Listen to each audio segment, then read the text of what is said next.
एक बार फिर से सभी को नमस्कार। एक बार फिर उपस्थित हूँ आपके सामने लेकर के श्री महाकाल भैरव कवचम। इससे पहले प्रथम भाग में महाकाल भैरव कवचम के 15 श्लोक आपके सामने प्रस्तुत किए गए थे और हमने वाचन का प्रयास किया था, किस तरह से श्लोकों का वाचन किया जाए, किस तरह से कवच का वाचन किया जाए और उसको प्रारंभ करने की विधि क्या होनी चाहिए। तो आइए आज क्रमशः आगे के श्लोकों का वाचन करेंगे और संपूर्ण कवच को पढ़ने का प्रयास करेंगे।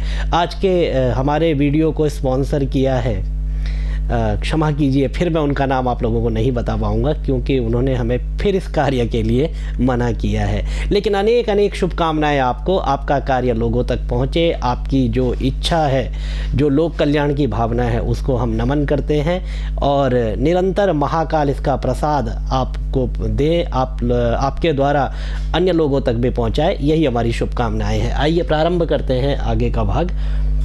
तो 15 श्लोक हमने किए थे।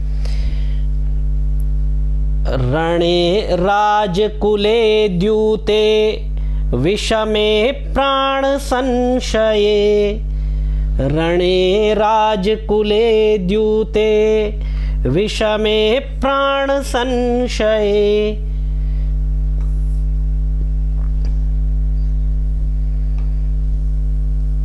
पायात् कालो महारुद्रो देवदेवो महेश्वरः।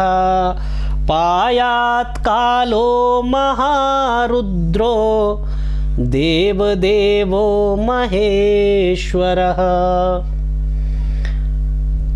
प्रभाते पातु मां ब्रह्मा मध्याह्ने भैरवोऽवतु।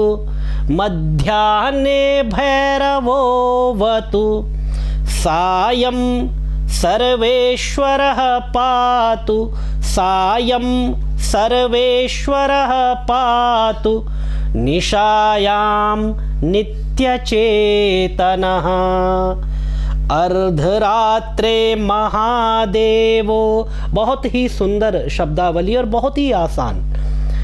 निशान्तेषु महोदयः। निशान्तेषु महोदयः। सर्वदा सर्वथा पातु महाकालः महाप्रभुः। सर्वदा सर्वथा पातु महाकालः महाप्रभुः। अब ये फलश्रुति है, यहाँ से फलश्रुति।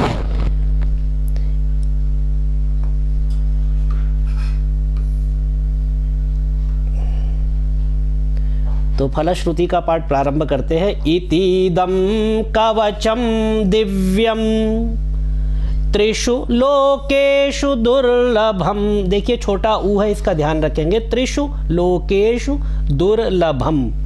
पुण्यम पुण्यप्रदम दिव्यम।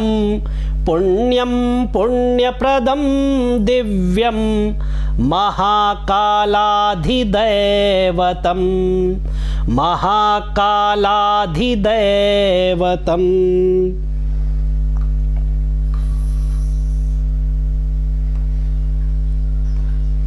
सर्वमंत्रमयम गुह्यम। गुह्यम ऐसे लिख लीजिए, बाकी बहुत ही आसान पदावली है, बहुत अधिक समय यहाँ लगाने की आवश्यकता है नहीं। सर्वतंत्रेषु गोपितम। सभी तंत्रों में ये गोपित, गोपित मतलब गुप्त है। सर्वसारमयम देवी सर्वकाम फलप्रदम। सभी कामनाओं का फल देने वाला है, सर्वकाम फलप्रदम। य इमं पठेन्मन्त्री कवचं वाचयेत् तथा। कवचं वाचयेत् तथा। तस्य हस्ते महादेवी। तस्य हस्ते महादेवी। त्र्यम्बकस्याष्टसिद्धयः। त्र्यम्बकस्याष्ट सिद्धयः।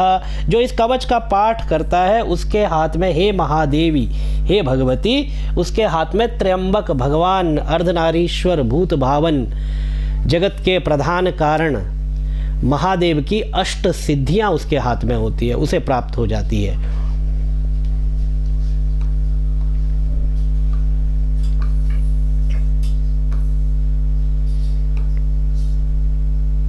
रणे धृत्वा चरेद्युद्धं, रणे धृत्वा चरेद्युद्धं, द्युद्धम विद्या वाला द्या, चरेत युद्धम, इस तरह से विच्छेद है लेकिन आप पढ़ेंगे ऐसे ही, द्युद्धम तो विद्या वाला द्या है और आगे द्युद्धम ऐसे अलग अलग करके लिख लीजिए तो युद्धम हो जाएगा, चरेत का ता इधर आ जाएगा।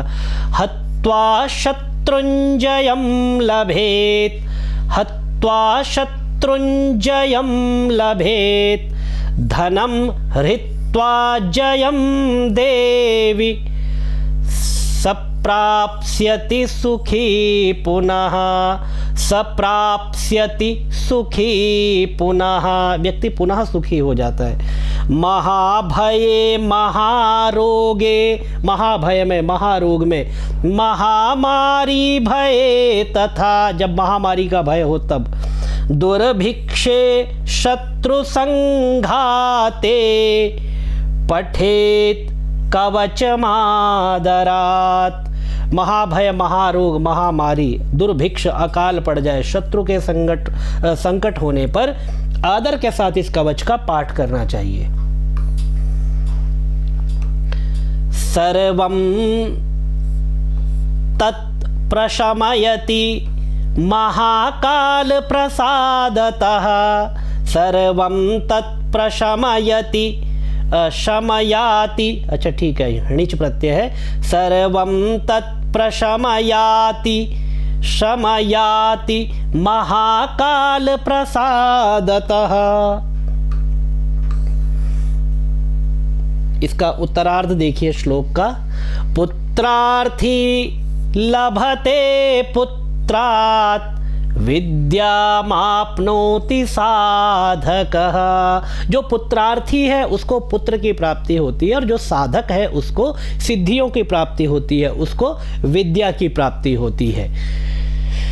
धनम पुत्रान् सुखम लक्ष्मी मारोग्यम सर्वसंपदः प्राप्नोति साधकः सद्यो देवी सत्यम न संशयः। धन, पुत्र, सुख, लक्ष्मी, आरोग्य और सभी संपदाएं प्राप्त होती है किसको? साधक को। और कब प्राप्त होती है? सद्यो, सद्य, बहुत जल्दी प्राप्त होती है। देवी सत्यम न संशय, हे देवी यह सत्य है, इसमें कोई संशय, इसमें कोई डाउट नहीं है। आइए आगे बढ़ते हैं, आगे करेंगे। बहुत ही सुंदर कवच है, जो भी इसको लेकर के आए हैं महानुभाव, आपका बहुत बहुत आभार। एक दिव्य कवच आपने लोगों तक पहुंचाने का कार्य किया है। इतीदं कवचम दिव्यम महाकालस्य सर्वदा गोप्यम गोप्यम सिद्धिप्रदम गुह्यम गोप्यम सिद्धिप्रदम गुह्यम गोपनीय स्वयोनिवत्, गोपनीयम कर दीजिए, गोपनीयम स्वयोनिवत् अशांताय च क्रूराय शठाय दीक्षिताय च, शठाय दीक्षिताय च निःश्रद्धायापि धूर्ताय, निःश्रद्धायापि धूर्ताय न दातव्यं कदाचन, न दातव्यं कदाचन। अशांत व्यक्ति को, क्रूर व्यक्ति को, मूर्ख व्यक्ति को और जो दीक्षित हो ऐसे व्यक्ति को और जिसके अंदर श्रद्धा ना हो ऐसे व्यक्ति को और धूर्त व्यक्ति को यह कवच कभी नहीं देना चाहिए।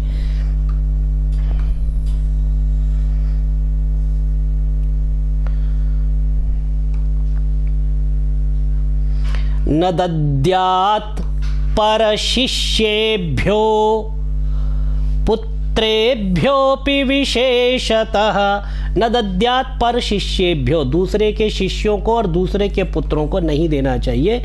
रहस्यम मम सर्वस्वम गोप्यम गुप्ततरम कलौ।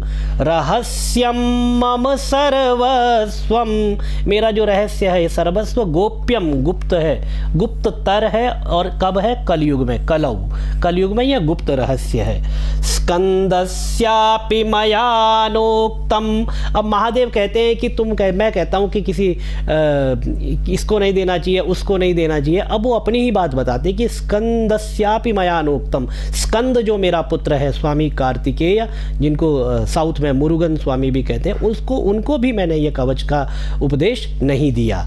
स्कंदस्यापि मयानोक्तम मयानोक्तम तवोक्तम भावनावशात्, तवोक्तम भावनावशात् दुर्जनाद्रक्षणीय च, दुर्जनाद्रक्षणीयम, ऐसे कर दीजिए। कवच की बात हो रही, कवचम शब्द नपुंसक लिंग है, तो फिर रक्षणीयम और पठनीयम आएगा। दुर्जनाद्रक्षणीयम च पठनीयम, अच्छा पठनीय महर्निशम, तो माँ इधर आ गया, ठीक है। पठनीय महर्निशम, भावनावशात मैंने ये आपसे कहा है वही भगवती, और दुर्जन से इसकी रक्षा करनी चाहिए, और अहर्निशम, दिन रात इसका पाठ करना चाहिए। श्रोतव्यम साधक मुखा द्रक्षणीयम स्वपुत्रवत्, श्रोतव्यम साधक मुखा, साधक मुखा द्रक्षणीयम। अब देखिए साधक मुखात ऐसे भी कर सकते हो, और फिर आगे रक्षणीयम हो जाएगा, ठीक है। और अगर आप जैसा लिखा है वैसे पढ़ते हैं तो साधक मुखा द्रक्षणीयम स्वपुत्रवत, इस तरह से करेंगे। इत्येष पटलो दिव्यो वर्णितोखिल सिद्धिकृत, वर्णितोखिल सिद्धिकृत पालनीयः प्रयत्नेन रक्षितव्यः सदाशिवे। हे सदाशिवा, इसका रक्षण करना चाहिए, इस कवच का, और इसका पालन करना चाहिए। संसारार्णवमग्नाना, संसारार्णवमग्नाना मुपायः परमः स्मृतः, मुपायः परमः स्मृतः। संसार अर्णव, जो संसार रूपी अर्णव अर्थात सागर में जो लोग मग्न हैं, डूबे हुए हैं, उनके लिए यह एक परम उपाय है, इसलिए इसका पालन करना चाहिए, इसकी रक्षा करनी चाहिए।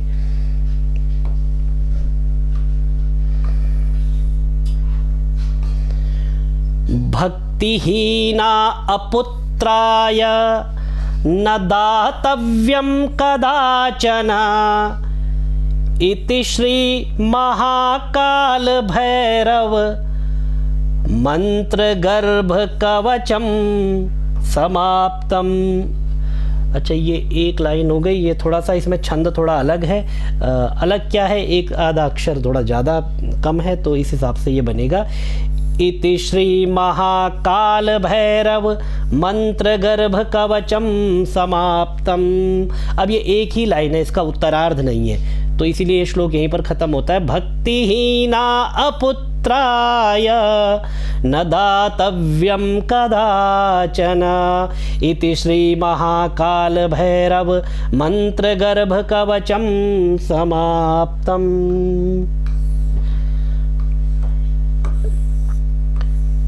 तो ये स्वामी रूपेश्वरानंद जी के आश्रम से ये प्रकाशित हुआ है। हमने उनकी PDF का हमने प्रयोग किया है, तो हमारा ये पुनीत कर्तव्य बन जाता है कि हम उनका स्मरण करें जिनके यहाँ से यह प्रकाशित है। तो महाकाल भैरव कवच का आप निरंतर पाठ करें, निरंतर अभ्यास करें। देवादिदेव महादेव की कृपा हम सभी पर निरंतर बनी रहे, इसी शुभकामना के साथ ओम भगवते श्री महारुद्राय नमः।